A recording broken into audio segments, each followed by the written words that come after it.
अस्सलाम वालेकुम, मेरा नाम डॉक्टर उसामा बिन ज़ुबैर है। मैं एक साइकियाट्रिस्ट हूँ और पल्स स्पॉट की एक और एपिसोड के साथ आज हम आपके साथ हैं। आज हमारे साथ जो खातून है, मैं अक्सर एक सेइंग दोहराता हूँ पोस्ट ट्रॉमेटिक ग्रोथ के बारे में कि हमने एक जगह पढ़ा कि अगर जुल्म किसी इंसान की कमर नहीं तोड़ता तो वो उसकी रीढ़ की हड्डी को वो मजबूती अता करता है कि वो उसके लिए बहुत बड़ी ब्लेसिंग बन जाए।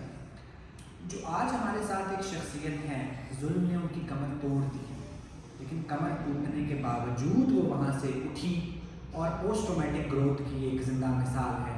आज हमारे साथ हैं डॉक्टर अनम नजम, साइकियाट्रिस्ट भी हैं और बहुत कुछ है, इनसे बात करते हैं। आसान डॉक्टर। वालेकुम सलाम sir, thank you so much, आपने इतना जनरस इंट्रोडक्शन करवाया। देखिए, तो आपसे बहुत सारे लोग बातें करते हैं कि क्या हुआ, कैसे हुआ, वो तो आपने बहुत दफ़ा में बताया हुआ है, हम तो तकलीफ की कहानी सुनना नहीं चाहेंगे। लेकिन एक बात मैं आपसे ज़रूर पूछूंगा कि एक ऐसा सफ़र जिससे पाँव में छाले पड़ सकते हैं, लेकिन आपके पाँव की छालों को सेंस करने की हिस्स भी चली गई, छाले पड़े, आप उन छालों को भी महसूस ना कर पाए। इस सफ़र में आप आगे बढ़ी, साइकियाट्रिस्ट बन गई। इस सफ़र में आपको खुद कभी साइकियाट्रिस्ट की ज़रूरत महसूस हुई, खुद कभी टूटी? सर मेरा ख्याल है कि अभी तक जितने मैंने इंटरव्यू किए हैं तो ये वो सवाल है जो कि अभी तक पूछा नहीं था किसी ने, और मेरे ख्याल में सबसे ज़्यादा इम्पोर्टेंट सवाल जिसका जवाब बहुत है। पहले तो मैं ये बात करूँगी कि जो आपने अपने सवाल के पहले हिस्से में कहा कि पैरों में छाले पड़ जाना और फिर उनको महसूस ना कर सकना, तो ये बड़ी ट्रैजिक खूबसूरती है। और ये ऐसे है कि कभी मैं सोचूं कि वर्स्ट कम वर्स्ट इंसान जो बहुत मायूस होता है ना, आपके पास कुछ भी नहीं रहा, रास्ते बंद हो गए, आप डिप्रेस्ड हैं शदीद, तो इंतहा पर क्या होता है, एक सुसाइड होती है। और अगर मैं उस चीज़ को कभी सोचूं तो पैरों में छाले पड़ गए लेकिन छाले महसूस नहीं हो सकते। अगर मैं सुसाइड करना चाहती या चाहूँ, वो भी मैं हेल्प के बगैर नहीं कर सकती। तो दिस इज़ द एक्सट्रीम, ठीक है। उसमें भी मुझे किसी को कहना है कि मैं खुद इतनी इंडिपेंडेंट नहीं हूँ कि मैं खुद से सुसाइड कर सकूँ, I need help for that. और जहाँ तक साइकियाट्रिस्ट की बात है, मैं ओपनली ये बात शेयर करना चाहूँगी कि before my this thing that happened to me, इससे पहले भी मैं साइकियाट्रिस्ट के अंडर केयर थी फॉर माई डिप्रेशन, जो कि मैंने 18 साल की उम्र में मुझे मेजर डिप्रेशन हुआ था, और उसके बाद मैं अंडर साइकियाट्रिक केयर थी। और उसके बाद फिर हमारे यहाँ 2005 का ज़ल्ज़ला आया, वो बहुत ट्रॉमेटिक था, फैमिली में बहुत डेथ्स हुई, हमारा घर गिर गया, मैं उस मलबे में थी, तो बहुत कोई ट्रॉमेटिक एक्सपीरियंस रहा। तो साइकियाट्रिक और साइकोलॉजिकल हेल्प जो है वो साथ साथ मेरी चलती रही। उसके बाद मेरा ये एक्सीडेंट हो गया, और जब ये वाक़या हुआ जो गोली लगने का और जिससे स्पाइनल कोड इंजरी, तो उस वक्त मैं किसी किस्म के साइकियाट्रिक ट्रीटमेंट पर उस टाइम नहीं थी जब ये वाक़या हुआ।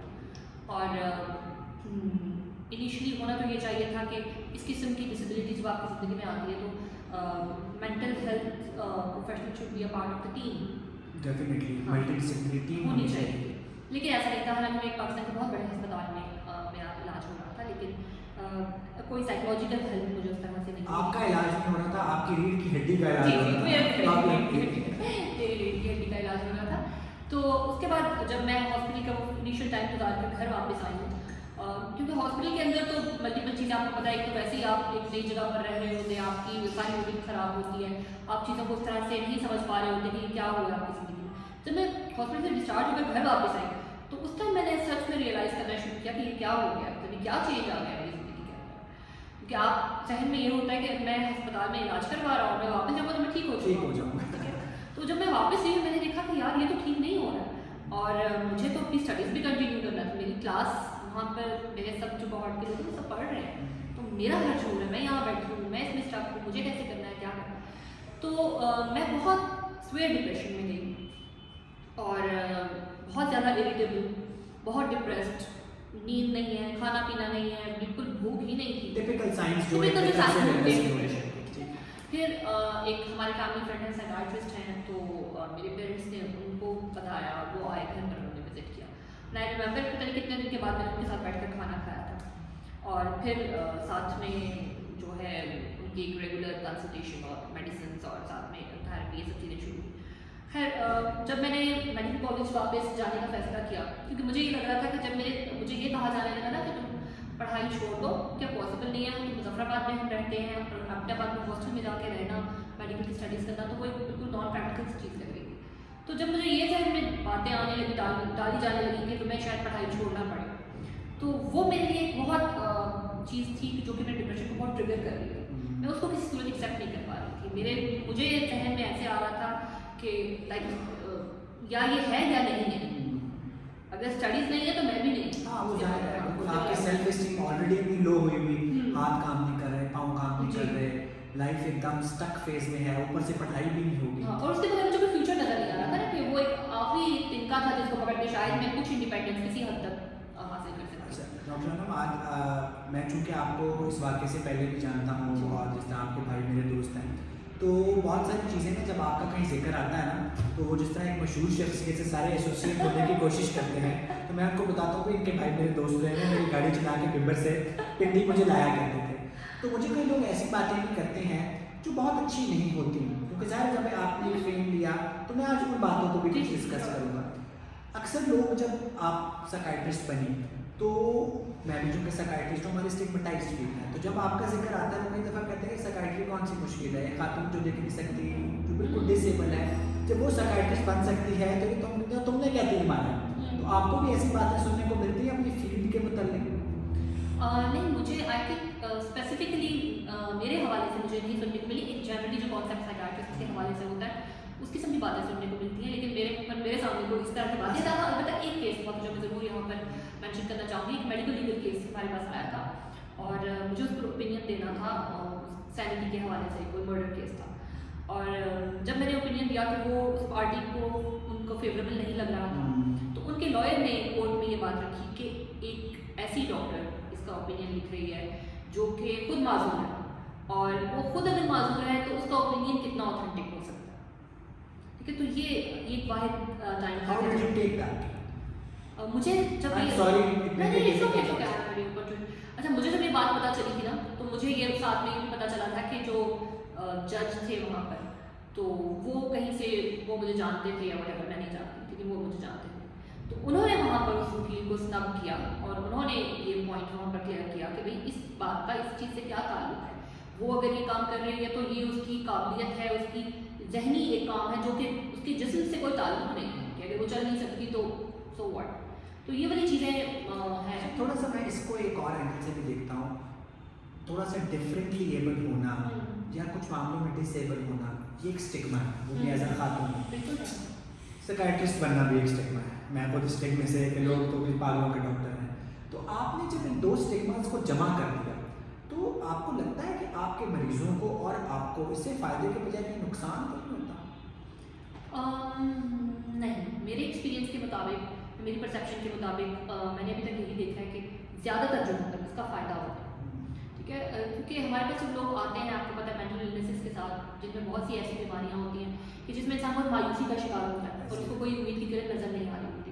तो अक्सर लोग फिर वो मुझे कहते हैं कि भाई हमने आपको देखा तो हमें ये लगा कि हमारी तकलीफ़ या हमारा जो गम है वो इसके मुकाबले में शायद इतना बड़ा नहीं है, और अगर आप इस सब चीज़ के साथ यहाँ बैठी हैं और ये काम कर सकती हैं तो हम क्यों नहीं कर सकते। और ये जो चीज़ थी बेसिकली, ये उनके लिए तो पॉजिटिव होता है, आपको इससे अजीब सा फील? मुझे कभी होता है, डिपेंड करता है कि किस तरह की बात की जा रही है। मिसाल के तौर पर एक पेशेंट मेरे पास आई और उन्होंने आकर मुझे बताना शुरू किया कि वो मुझे ऐसे लगा, मैंने परसीव किया कि ये किसी की कंसल्टेशन करवाना चाह रही है मुझसे, कि वो बताने लगी उनकी फैमिली में कुछ हैं, उनके ये इश्यूज़ हैं, तो वो चाह रही है कि उनकी हेल्प की जाए। और मैं ये एक्सपेक्ट कर रही हूँ कभी मुझसे कहेंगी कि अच्छा आपकी कंसल्टेशन मैं करवाऊँगी। तो मैंने उनसे पूछा कि फिर आप क्या चाहते हैं, मैंने उनको बताया कि ये मेरे डेज हैं, आप मुझे किसी दिन ला सकते हैं। तो वो कहने लगे कि उन्होंने बड़ी गुडविल में बात की, लेकिन उन्होंने कहा कि मैं चाहती हूँ कि मैं उनको ला के एक दफ़ा आपसे मिलवाऊँ, इलाज की बात नहीं है, सिर्फ आपको देख के इबरत हासिल करें। अब मैं उन खातून को देख रही हूँ, इबरत हासिल मतलब मेरे मुंह पर बैठ के मुझे ये बात कह रही है, तो मैं अफसोस ही कर सकती थी। वो आपको बताना चाह रही हैं कि आपने अपने बचपन में कुछ गलतियां की होंगी जिसकी सजा आपको मिली और वो उससे इबरत। अच्छा, ये वाली बातें बहुत हुई जब मेरा ये वाकया हुआ। अच्छा। हाँ, ये वाली बातें तो बहुत होती थी। मतलब किसी ने ये बात भी की कि इसने हमेशा अपने नाखून बढ़ाए होते थे और नेल पॉलिश लगी होती थी, तो ये देखो फिर अल्लाह ने क्या इसके साथ किया। तो मतलब इस किस्म की, मतलब अल्लाह को लोग ला के अपने दिल के जो जले को खोले जो जी है ना। जी जी ऐसा। अच्छा, मैं आपसे एक और एंगल से ना, लास्ट वीक मेरे अपने एक उस्ताद हैं, पिंडी के बड़े मशहूर डॉक्टर हैं, तो वो मेरे पास आए, उनको पार्किंसन हो गया हुआ ना। तो मैंने कहा कि सर क्या होता है? उन्होंने कहा यार उसामा, मरीज़ आता है और जाते जाते मुझे कहा जाता है डॉक्टर साहब बहुत शुक्रिया, अल्लाह ताला आपको भी शिफा दे। तो कहते हैं मुझे बड़ा अजीब सा लगता है। तो इस तरह की कोई चीज़ कभी आपके साथ? इस तरह से होता है, और वो एक दो दफ़ा, लेकिन उसमें मुझे थोड़ा सा ये होता है कि अगर मैं उस वक्त एज अ डॉक्टर वहाँ मौजूद हूँ, ठीक है, तो फिर मुझे अपना रिस्पॉन्स थोड़ा कंट्रोल रखना पड़ता है और मुझे अपने एथिक्स, बाउंड्रीज का और उन चीज़ों का प्रोफेशनली लेकर चलना होता है। लेकिन अपार्ट फ्रॉम दैट, अगर मैं उस प्रोफेशनल सेटिंग के अंदर नहीं हूँ और एज अ पर्सन कोई मुझसे मिल रहा है और वो इस किस्म की चीज़ एक्सप्रेस कर रहा है, तो I am sorry to say I am very good about that, और I don't take it in a good way. बहुत दफ़ा ऐसा होता है कि बाद लोग मुझे देखते हैं और hey बेचारी, and one time I responded back in the same way. I said, hey बेचारी, तो she was like, क्या मुझे क्या मसला, आप तो माजूर है, मैं इसलिए कह रही थी। मैंने कहा आप जहनी माजूर है, मैं इसलिए कह रही थी। तो दिस सॉर्ट ऑफ तो व्यूअर्स की बात हमें समझनी ज़रूरी है। हमने मान लिया कि डॉक्टर अनम के साथ एक हादसा पेश आया, हमने मान लिया कि बहुत से काम हैं ये नहीं कर सकते, उन पे बैठ के 2 घंटे भी हम गुफ्तगू फरमाएं तो कुछ हासिल नहीं होगा। बहुत से काम हैं जो ये इस डिसेबिलिटी के साथ भी कर सकते हैं और कर रहे हैं, बराए मेहरबानी उन पे फोकस करें। और उसी तरह का एक काम है, हम आगे चलते हैं। लास्ट ईयर आई थिंक इस ईयर यू गॉट मैरिड जी। अच्छा, उसके बारे में मैंने आपको बताया ना मिसकंसेप्शन, जो कि हम यहाँ बैठे हुए हैं। एक तो बहुत बड़ी मिसकंसेप्शन आपकी इस व्हील चेयर को और जिस तरह आप अपने आप को कैरी करती हैं ना, लोगों को ये देख के होती है कि आप शायद कोई करोड़पति खातून हैं। एक तो ये बता दें। हाँ, और आपसे आपके हस्बैंड यहाँ बैठे हैं, उनको हम कैमरे में, पापा कैमरा है क्या, तो और उन्होंने आपसे पैसे के लिए शादी की, ठीक है। हालांकि मुझे आज उनसे मिलकर लगा वो आपसे ज़्यादा ही अमीर होंगे। तो ये बताएं कि ये एक्सपीरियंस कैसा रहा और इसको जो आपके इर्द गिर्द सोशल सर्कल है उसमें किस तरह लिया, कुछ नेगेटिव बातें हुई, पॉजिटिव? चलिए, आपने बहुत अगर आप सॉरी कमाल का इसको कमाल का सवाल पूछा। वो क्या कहते हैं, दिल की दुखती रग छेड़ दी आपने। मैंने कल रात में सवाल तैयार किए थे तो हमें क्या पता था आज कैमरे नहीं होंगे। अच्छा सर, ये बात जो है हमें बहुत सुनने को मिली, और सबसे पहले तो हमारी मेरी फैमिली के बहुत कंसर्न्स थे, क्योंकि हमारे यहाँ पहले ये बता दें आप करोड़पति हैं? सर, मैं आपको बताती हूँ, एक दिन मैं गूगल पर अपने बारे में सर्च कर रही थी, तो वहाँ एक पेज पर मेरी पता नहीं कितने बिलियन डॉलर्स की कोई मालियत लिखी हुई थी ना। तो मैंने उनको भेजा, मैंने कहा अच्छा, मुझे लगता है आपने ये वर्कअप पहले किया था। तो इसलिए आ रहा है। तो नहीं, ऐसा कुछ नहीं है, मैं एक सरकारी नौकरी करती हूँ, ठीक है, मेरे वालिद सरकारी नौकरी करते हैं। मुझे तो पता है, मैं तो जानता हूँ, इसलिए लेकिन मैंने कहा ना मिसकंसेप्शन। हाँ नहीं, ऐसा कुछ नहीं है। मेरे अकाउंट मेरे घर में इस वक्त 1.5 लाख से ऊपर नहीं होगा। अब आप बताएं शादी को लेकर। हाँ, शादी को लेकर सर ये था कि हमारे यहाँ आपको पता है कि पर्सन विद डिसेबिलिटीज़ के लिए शादी का कोई कॉन्सेप्ट मौजूद नहीं है, ठीक है। वो एक तरह का हमारी सोसाइटी का वो स्ट्रेटम होते हैं कि जो एक बेकार है और जो किसी काम नहीं, या बहुत हो गया तो ठीक है, आप उनकी वाह कर दें, तालियां बजा दें, इससे आगे आप नहीं जाते। अब उनको एज ए पर्सन नहीं लेते, उनको जेंडर रोल खत्म कर देते हैं, ठीक है। यू आर नॉट, मैंने ये चीज़ बहुत फील की थी कि after my injury I was not taken as a female, I was taken as a disabled, और एज अ साइन कि चलो अगर हमने मान लिया वो साइकियाट्रिस्ट बन गई तो वो हाँ, सिंबल है, सिंबल sign है, और struggle उसको का, हमारा जो resilience एक का। आइडियल हमारे जहन में उसको इस तरीके से रहना चाहिए, हाँ। और वो हर वक्त जो है बस एक मदर टेरेसा ही लोगों ने एग्जैक्टली, मतलब वो इंसान नहीं है, वो एक बुत है जिसकी हमने पूजा करनी है। तो वो बुत तोड़ना जो है वो अपने हाथ में था, खुद ही तोड़ना था।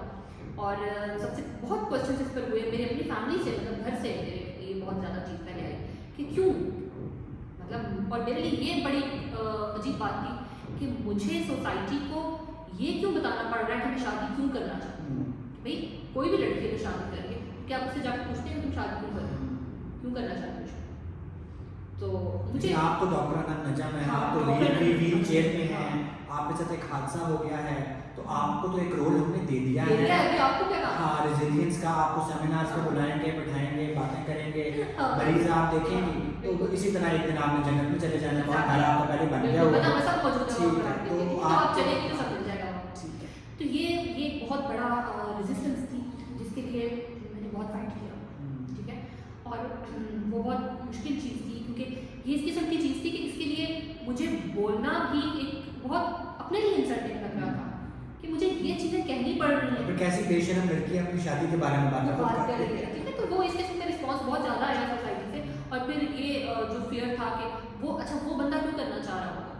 कि हमारे यहाँ तो क्योंकि ऐसा नहीं होता ना कि किसी मासूम लड़की के लिए रिश्ता जाएगा चलिए, इसको मैं थोड़ा सा ना, चूंकि ये हमारे जो खासतौर पर इस किस्म की बच्चियाँ बड़ा इंपॉर्टेंट है, मैं इसको थोड़ा सा और एक्सपैंड करूँगा। आप चाहेंगे तो हम इसको निकाल देंगे नहीं, मैं चाहती हूँ इसके बाद कि शादी का लिंक है सेक्सुअल एक्टिविटी से, सेक्सुअल एक्टिविटी का लिंक है बच्चे पैदा। मैं आधे पाकिस्तान को बताता हूँ कि सेक्सुअल एक्टिविटी वेल बीइंग के लिए होती है, बच्चे पैदा।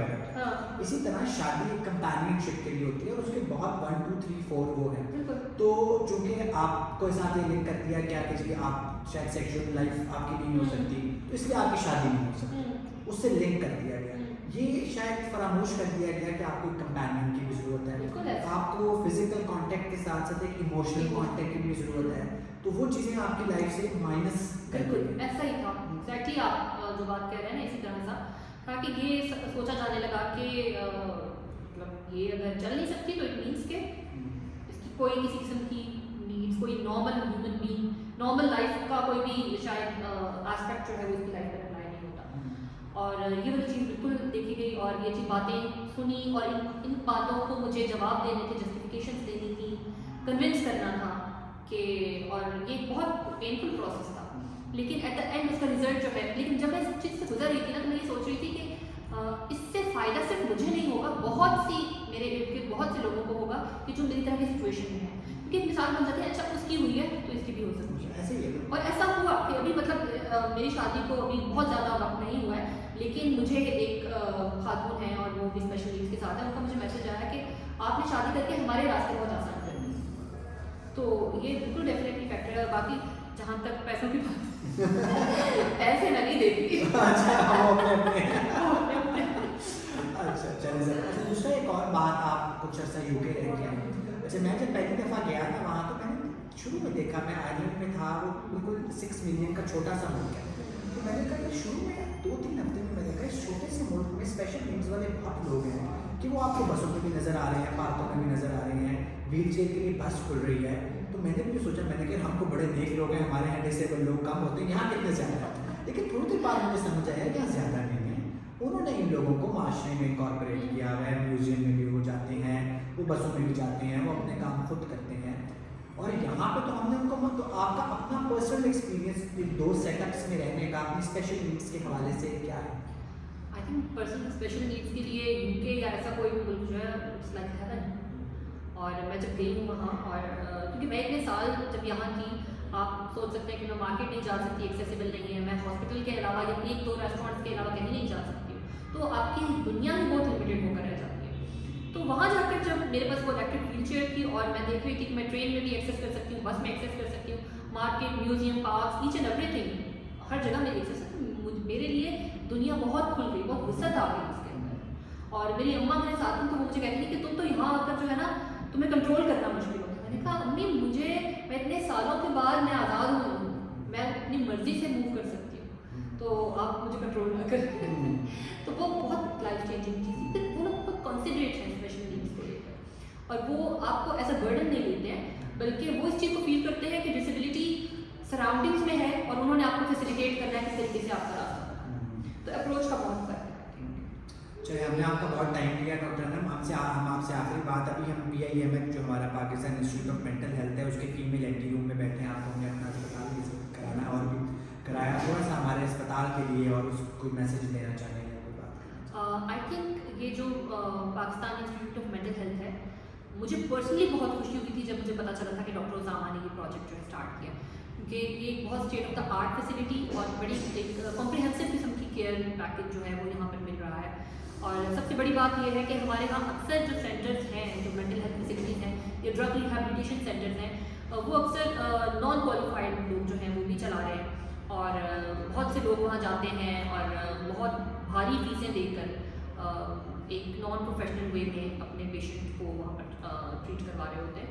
तो I think it's a big blessing कि ही इज़ माशाल्लाह सो क्वालिफाइड, और इतना अच्छा इन्होंने सेटअप जो है वो किया है इस्टेब्लिश। तो it's really a blessing for people in Twin Cities and also in other parts of Pakistan. Thank you so much doctor, thank you.